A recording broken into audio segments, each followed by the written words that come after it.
What's going on, everybody? C4 here. Welcome back to the channel, and we're here today for a new episode of the Tom Savage Coaching Dynasty here in NCAA 14 College Football Revamped mod. Today's episode was going to be a little bit on the lighter side, as we do have our Week 6 matchup against 1-3 Virginia Tech, but they're not a bad program by any means. B+ all across the board. They have a pretty good rushing offense. Their defense is higher ranked than us, so congrats to that. But also on the back end, because we are kind of in this 2 games per episode, we have a bye week. And during this bye week, it's going to be kind of some housework. Because I know a lot of people do want to know, like, what's going on in the world that we are currently in here with Miami, here with Tom Savage. So we're going to look at all the stats on our team, stats across the league, and more importantly, check up on our old side piece, the UNLV Rebels. But before we can get to that, we do have a very intense game against Virginia Tech that is ACC, right? It's within our own conference, and we are looking at going up a little bit, because even though we are 4-1, we're down here a little bit in the official ACC Coastal standings with that 2-1 conference record. So if we can go to 3-1, it may be enough to vault us from 5th all the way to 1st, as we have Virginia Tech down here, who, I mean, credit for them. They have the 3rd most points scored in the Coastal, behind us, obviously with a staggering 278. But Virginia is there with 156, and Virginia Tech with 102. But it's very much a winnable game. Look, 90 offense, 90 defense. They have 90s all across the board. So in terms of, like, talent, they might be the 2nd most talented team in our conference. They're right there with North Carolina. They're ranked North Carolina. How are they ranked at 2-2? That doesn't make any sense. But either way, we're ready to bring the absolute pain. D'Eriq King is sitting atop the Heisman race right now, which, especially over the last 2 weeks, he has 13 touchdowns in the last 2 weeks. Really pulling ahead of Ely from Ole Miss, Bryce Young from Alabama, Robinson from Army, because for whatever reason, if you don't and have never had the pleasure and joy of playing NCAA 14, Naval Academies just produce Heisman contenders at the running back spot. They also got Brennan Armstrong there at Virginia. Okay. Within our own division, conference, whatever, there's another Heisman contender. Okay, that's interesting to see. I don't know if we play Virginia this year, but that would be actually a nice matchup.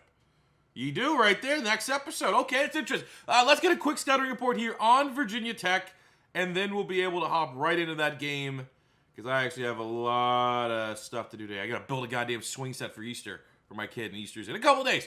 They have Burmeister at quarterback. He's at 84. Raheem Blackshear at running back. He's at 91. At wide receiver, Trey Turner. Ain't nothing that I'm really worried about there. Wide out tight end, James Mitchell.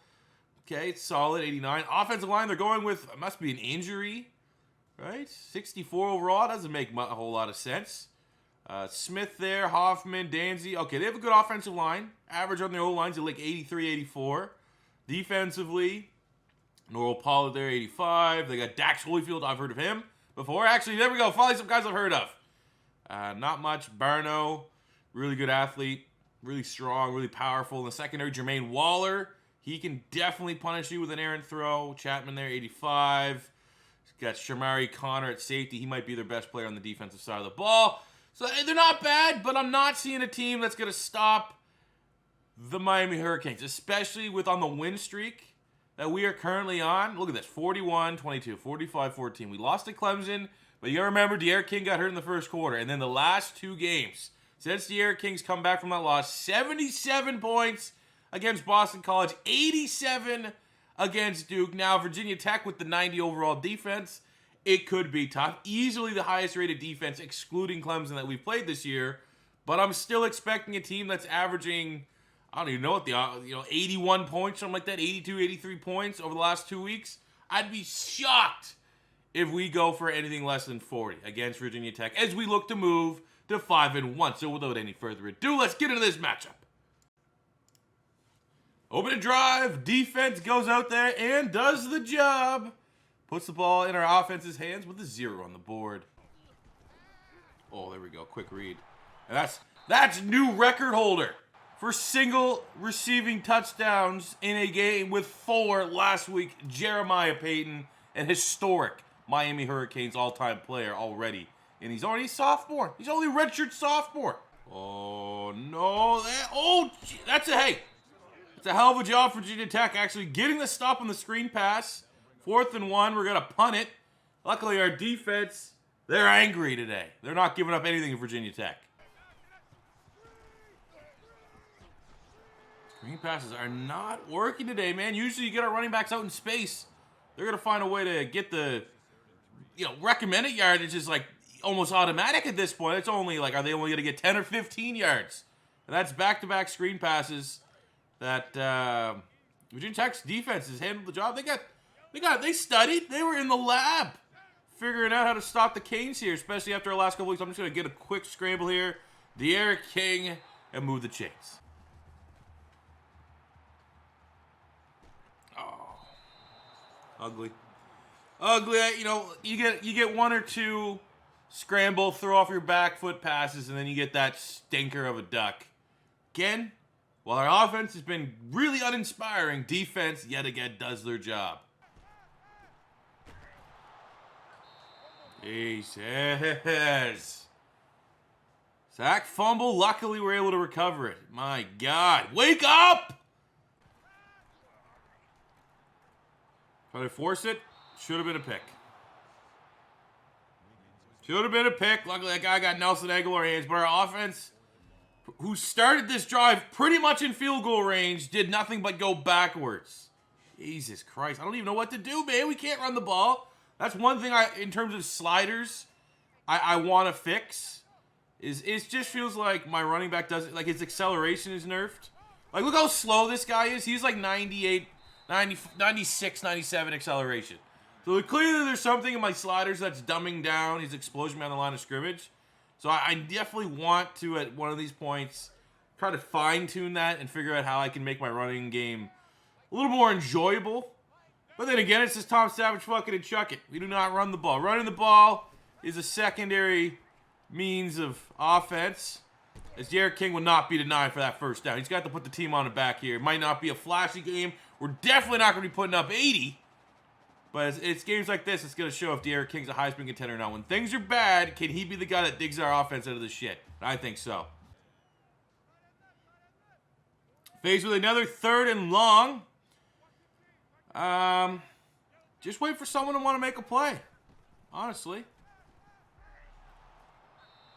Nope. All right, cool. Not yet.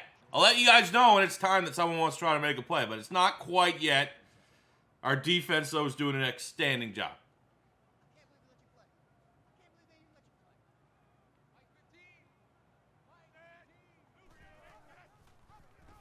Oh, okay. Proper read on the read action, and it's still going backwards. Oh, my God. Finally!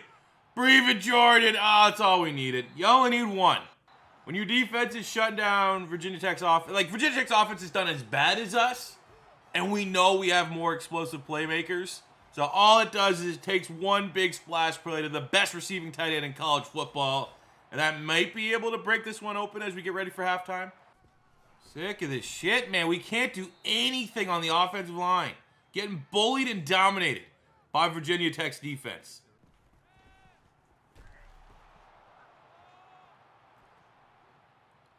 Okay. Fuck! Defense is amazing. Our defense, insane today. 3rd and 3. Need our offense to make a big play here. Keep this drive going.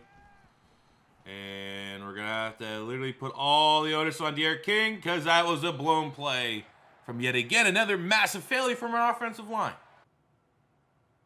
Slants, when you need to play, you can usually dial up a slants, and it works out fairly well. We go to Mark Pope.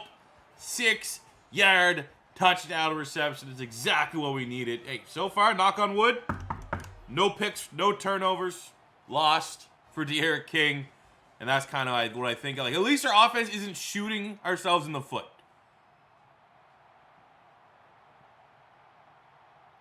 All right, Virginia Tech got on the board. Defense has done a great job so far. I'm not going to hold that against them. But as we open up the 4th quarter with a lead, it's going to be on our offense's job to seal the deal here. Wheels. Go, go, go. Get...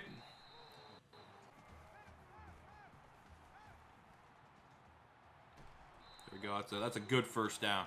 D. Wiggins, 11 yards. D'Eriq King doing what he does best. Makes ridiculous throws on the run. Feeling pretty good about our chances of being able to punch this one in. And one more touchdown should be enough to see a victory here. Just don't fumble it.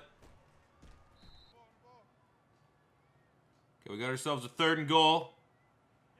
Let's read this correctly. Oh, get it blocked up. Derek King. Oh my God. I mean, Derek King's very small.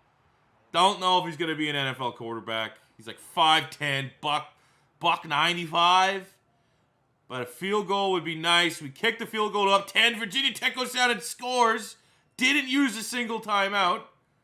All right, this is going to be an interesting drive. Fuck me.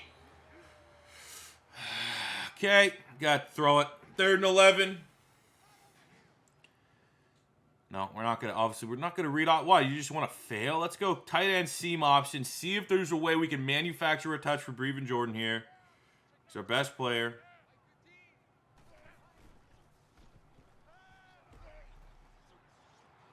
Oh, actually, what we can do is turn it over. We deserve to lose this game. There's no air fans or buts about it. For the first time in 3 weeks, I'm getting those shitty fucking frame issues with this game. So it'd be fitting. Hey, our defense bails us out, though, and we're not going to lose. And we got the dub, man. That was a really disappointing game, all things considered, given off the fact we're off to back-to-back 70 bombs. But, you know, you're going to have adversity like that. In 17-14, our team showed great character. Our defense stood on their head for 3 quarters to see this one out. Obviously, that interception was late. Not really garbage time, but I'm not going to hold that turnover too much against Derek King. 200 yards, 2 touchdowns. It was an ugly win. You get 68 yards from Cameron Harris, 36 from King. Receiving, Brevin Jordan got player of the game. 2 catches, 75 yards, and a touchdown. So that kind of tells you the kind of game that was going on. 46 yards and a tutty there for Mark Pope. Defensively, this is where all the credit goes. Harrison Hunter, 3 TFLs and a sack. We have an interception from Al Blades Jr., the senior. His dad used to play for Miami too. He used to be on those 30 for 30s. That's a good, still quality win. I don't know how it's going to affect our ranking. We might actually go down from 9 because it was uninspiring. But hey, Virginia Tech's still Virginia Tech. 90 overall team. We should get a little bit of credit. So it's time for Miscellaneous Week. And we start off Miscellaneous Week with some commits. Craig Burley, 83 punter, has committed. We got John Jones, the JUCO wide receiver. We got a 74 outside linebacker, Kevin Turner. Aaron Bishop, 72 QB, is committed. Lawrence Davidson, 70 overall D tackle, has committed. But that's still great gets for the offense. John Jones, Bishop, obviously the offensive recruits are going to be tied to Tom Savage, and we're very happy with that. Obviously, we went from number 9, and we actually went up a spot to 8. I'll take that. We have an upgrade to our Tom Savage coaching tree. Let's go up here, and I think Great Wall, upgrading pass blocking, should be our next. Let's max that out. Next 2 points are going into the pass blocking because obviously, again, we want to kind of reshape Tom Savage's skill tree around maximizing the quarterback's potential. So recruiting, might as well do a little bit of recruiting update. We have some points to spend. Our board's looking fine for our commits. We already have like double the amount of talent that the U was able to acquire last year without us. So that is very, very good. I talked about this in the last episode. I can't wait till I become a head coach so I can do more of the scouting. I can update my scouting trees because that's so annoying. I'd have to spend, I don't even know how many points to get all of these guys. Like it just doesn't make sense for me to like scout their actual ratings at this point. But I guess those are limitations of being an offensive coordinator, not the head coach. So our remaining prospects that we've we're pretty much going to be able to go 500 on everybody. We still have actually some points. Maybe I'll see if there's any guys that are undecided that we might be able to swing. But we're first place for Thomas by a lot. First place for Brown by a lot. First place here, not by a lot, but I think when all is said and done, Miller, come on. Miami or Central Florida seems like an easy pick. Just got the slight edge here on the number 14 middle linebacker, Charlie Lewis, 4-star over Michigan. Graham, one of the best players in the entire recruiting class. We're second, trailing Texas. I don't know when and if we're going to be able to make up that ground on that 255 points, but hopefully it's sooner than later.